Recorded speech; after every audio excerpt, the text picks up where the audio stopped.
मैं अहद वफा के टाइम से शुरू हुआ था मेरा जो ये फेज़ ऑफ एंजाइटी और पैनिक अटैक्स और ये डिप्रेशन था। मुझे याद है सैफ़ी भाई, मैं बाथरूम में जी बाथरूम में चीखे मार मार के रो रही थी, तो सैफ़ी भाई ने नॉक किया, क्या हुआ है, दरवाज़ा खोलो। दबा मैं दरवाज़ा खोलो, मैंने बताया, मैंने कहा सैफ़ी भाई this is what I feel.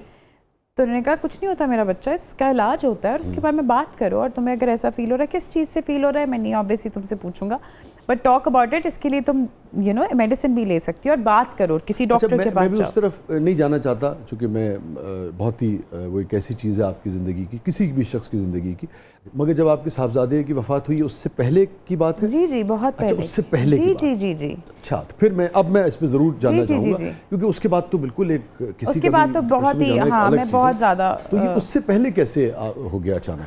I think बहुत सारे अनहील्ड ट्रॉमास होते हैं आपकी अंदर, जो आप उनको फेस नहीं करते, जिंदगी के साथ आप चलते रहते हैं, तो जब एकदम से आपको सब कुछ मिल जाता है और फिर भी कुछ खालीपन लगता है, तो फिर आप कहते हैं ये क्या प्रॉब्लम है। ऑल ऑफ अ सडन हुआ या आपने इसको ग्रेजुअली फील किया? नहीं, ये मुझे याद है, मैं वजाहत रऊफ़ का ही प्रोजेक्ट है, कैद, उनके शूट पे थी और मेरी एक डिस्कशन हो रही थी एक और सेट के ऊपर डेट्स की, तो मैं एकदम से दहाड़े मार मार के रोने लग गई। और हम जेल में शूट कर रहे थे और वैसे ही गर्मी थी ऑन सेट, तो फिर वजाहत रऊफ़ ने पैकअप करवाया, मुझे हॉस्पिटल लेके गए। उसके बाद मुझे 3-4 दिन का उन्होंने ऑफ दिया। फिर उन्होंने मुझे कहा कि ये, उनको समझ आ गई थी कि ये कुछ दिस इज समथिंग एल्स। उन्होंने कहा तुमसे वर्क प्रेशर हैंडल नहीं हो रहा, तो मत करो, हम कुछ दिन की हम लोग कुछ दिन की ब्रेक लेते हैं और फिर काम करेंगे। बट फिर ये रिपीटेडली होने लग गया। फिर वो मुझे समझ आया कि इसके ऊपर I have to focus on this और इसके ऊपर बात करनी पड़ेगी मुझे। फिर मैंने अम्मा को बताया। फिर असद को पहले शुरू में समझ नहीं आ रहा था कि क्या है, मेरा जॉ लॉक हो जाता था। I remember my father in law, अल्लाह उनको जन्नत नसीब करे, वो मुंह में मेरा चम्मच डालते थे और वो मेरा जॉ खोलते थे, क्योंकि मेरा जॉ लॉक हो जाता था बहुत ज़्यादा स्ट्रेस से।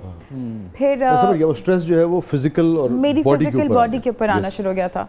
तो बस उसके बारे में फिर I started seeing therapist and I started seeing doctors. फिर मैंने रिसेंटली मेरी थेरेपी, मेरी जो थेरेपिस्ट हैं वो दुबई में होती हैं, उनके साथ बहुत बात की। फिर बीच में मैंने एक कोर्स लिया इरम सईद का, जिसका नाम था 30 डेज ऑफ ट्रांसफॉर्मेशन। उसमें बहुत सारे मेरे इश्यूज सामने आए जो मैं खुद हैरान थी कि मुझे नहीं पता था कि ये मैं इतनी ज़्यादा ट्रॉमेटिक एक्सपीरियंसेस में घुसी नहीं हूँ कैरी करके। या she and then she sat me down और उन्होंने मुझे कहा कि तुम आंखें बंद करो और तुम ऐसा करो, वो जो 6 साल की बच्ची है, जो भी तुम्हें ट्रॉमा फील हुआ है, उस बच्ची के पास जाओ और ये वाली ज़ारा उस ज़ारा के पास जाए और उसको जाके अपनी गोद में उठाओ और कमरे से बाहर ले आओ। और ये मुझसे हो नहीं रहा था और मैं रो रही थी कि मैं नहीं, मैं उन्होंने मुझे कहा आंखें बंद रखो, जाओ, वो ज़ारा क्या कर रही है, जाओ ज़ारा से बात करो, उस ज़ारा को टच करो। मैं भी ये बात कर रही हूँ तो मेरी आंखों में आंसू आ रहे हैं कि उन्होंने मुझे कहा कि वो ज़ारा डरी हुई है, उस ज़ारा से बात करो, उसको बोलो कि मैं हूँ यहाँ एंड इट्स ओके। तो वो जब मैंने किया तो मुझे रियलाइज़ हुआ कि मतलब इतनी सारी चीज़ें बचपन से मुझे इतनी सारी चीज़ें इफ़ेक्ट कर रही थी, और वो कोई बहुत बड़े हादसे नहीं है, कोई छोटी सी डांट, किसी कमरे में लॉक हो जाना, अंधेरे में बैठे रहना, टीचर की कोई ऐसी डांट जो आपको समझ, कोई भी चीज़ किसी का कुछ हो जाती है। जी, किसी का कुछ कहना, किसी का बहुत ज़ोर से चीखना, किसी का बहुत ज़ोर से रोना, तो वो बहुत सारी चीज़ें होती हैं जो बचपन में, इसलिए कहते हैं बच्चों के सामने कभी भी ऊंची आवाज़ में नहीं बात करनी चाहिए, लड़ना नहीं चाहिए, बच्चों के सामने कोई वायलेंट चीज़ नहीं देखनी चाहिए, बिकॉज बच्चे आर लाइक मैग्नेट, वो हर चीज़ अपनी बॉडी में अब्जॉर्ब करते रहते हैं और उनको पता भी नहीं होता। वो जब फिर बड़े होते रहते हैं, उनकी बॉडी और सबकॉन्शियस उनको फिर वैसे शेप करता है। तो वो यही है कि कॉन्शियस, तो आपको पता है फ्रॉइड का भी कहना है कॉन्शियस आपका सिर्फ हार्डली 10-15%, बाकी सारे का वो नीचे है। कॉन्शियस तो टिप ऑफ द आइसबर्ग है, बाकी सारे का सारा प्री कॉन्शियस है, सब कॉन्शियस है, अनकॉन्शियस है, सब नीचे है। तो इसके बारे में बात करना, अवेयरनेस देना जो है वो बहुत इम्पोर्टेंट है, बहुत इम्पोर्टेंट है। हैप्पीएस्ट मोमेंट ज़ारा नूर अब्बास सिद्दीकी की जिंदगी का? When I had my daughter, नूर जहां, जब मेरी बेटी पैदा हुई। माशाल्लाह माशाल्लाह माशाल्लाह। ये फरमाइए कि कोई ऐसी चीज़ जो आपके जहन में हो कि काश डिलीट हो जाए ये वाक़या, ये मंज़र, ये चीज़ मेरी ज़िंदगी से? हाँ जी, कुछ लोगों से इंटरेक्शंस जो थे मैं चाहती हूँ डिलीट हो जाएं लाइफ से। वो उन इंटरेक्शंस ने मुझे बहुत दुख दिया। वो अच्छे इंटरेक्शंस नहीं थे और मुझे लगता है कि अगर कोई कुछ अच्छा नहीं आपके साथ कर सके तो कुछ बुरा भी ना करे, कोई नुकसान भी ना दे। कोई ऐसी बात जिसने तकलीफ दी हो मगर उसने फिर फ़ायदा भी बहुत दिया हो, याद रह गई हो, किसी ने ऐसे अंदाज से कही हो या ऐसा जुमला कहा हो? मेरी बॉडी के ऊपर सब बहुत कमेंट करते थे शुरू में जब मैं आई थी तो सब मुझे कोई कहता था कि लाइपोसक्शन करवा लो तुम, फिट लड़कियां जो है ना इंडस्ट्री में चलती हैं, पतली पतली लड़कियां इंडस्ट्री में आती हैं। फिर मुझे किसी ने कहा कि ये वो करवा लो, वो जो चिन के होते हैं कोई, हाँ चीज़ें वो करवा लो।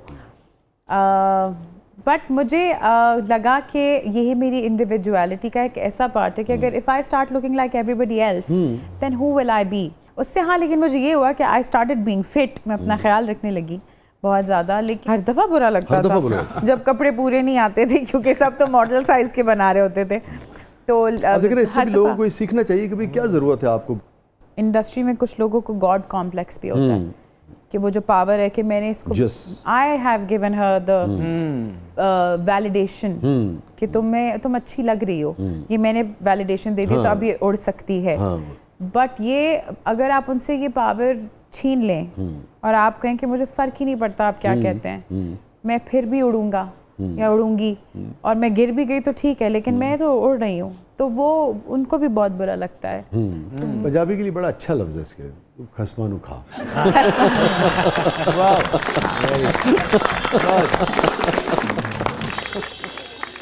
आप किसी रिश्ते में कहना चाहती हो, नहीं कह पाई हो, दिल चाहता हो, कह सकती हो? अलल ऐलान यही कहना चाहती हूँ कि Asad, thank you so much कि आपने मुझे ये कंफर्ट दिया, ये कॉन्फिडेंस दिया। आज मैं जो कुछ भी हूँ वो सब आपकी वजह से है। थैंक यू मुझे इतनी इज़्ज़त देने के लिए, मुझे इतनी खूबसूरत बेटी देने के लिए। मेरी दुआ है कि आगे बहुत सारे साल इसी तरह हम लड़ते झगड़ते हंसते गाते रहें। आमीन आमीन आमीन। एक सवाल जो मैं उस तरफ जाना चाह नहीं रहा था। चले जाएं आप। चल जाओ। अब पीछे क्या रह गया? लेकिन नहीं, मैं चले जाएं। मैं सिर्फ ये जानना चाह रहा था कि कोई शदीद दुख अगर होता है, शदीद नौयत का, और वो कॉमन दुख होता है मियाँ बीवी का, मगर हम जो साख्त है जैसे अल्लाह ने बनाया है, ज़्यादा मैं कमज़ोरी के सेंस में बिल्कुल नहीं कह रहा, मैं नरम दिली की जब बात कर रहा हूँ तो सेंसिटिविटी की बात कर रहा हूँ। मैं ये नहीं कह रहा कि वो कमज़ोर होती, वो नरम, मजबूत और नरम दिल होती है, मैं इन मानों में ये बात कर। तो मर्द की कितनी ज़रूरत होती, कितने साथ की उस वक्त ज़रूरत होती है, और कितना असद ने आपका साथ दिया उस सारे उससे, यानी कि जिसको सोच के भी आपसे ना झुरझुरी आ जाती है जिस वाक़े। मैं वही कह रही हूँ कि मेरा सब कुछ जो मैं इस वक्त शेप मुझे किया है, मेरे इमोशंस जितने बैलेंस्ड हैं वो इसीलिए हैं because Asad has a lot to do in this. Asad and my mother, उन दोनों का बहुत हाथ है इसमें। उन्होंने मेरे पे बहुत मेहनत की है, मेहनत एज इन उन्होंने मुझे बहुत लेट गो किया है, मेरी बहुत सारी कोताहियों को उन्होंने लेट गो किया, और वो बहुत कॉन्स्टेंटली उन्होंने ये देखा है कि ये कैसे फील कर रही है, हम पहले इसकी नीड को आगे रखें। उन दोनों ने अपनी नीड्स को, अपनी फीलिंग्स को कम्प्लीटली पीछे कर दिया था। एंड दुख असद और मेरा दोनों का एक ही था, बट उसको आई थिंक मनाया ज़्यादा मैंने, तो असद ने उस बात को आई थिंक पीछे कर दिया था कि वो उनका भी दुख है। उन्होंने मेरे दुख के ऊपर ज़्यादा फोकस किया, उन्होंने मेरे पे ज़्यादा फोकस किया, और बस उसी वजह मुझे लगता है कि वही बहुत बड़ा सैक्रिफाइस था उनका।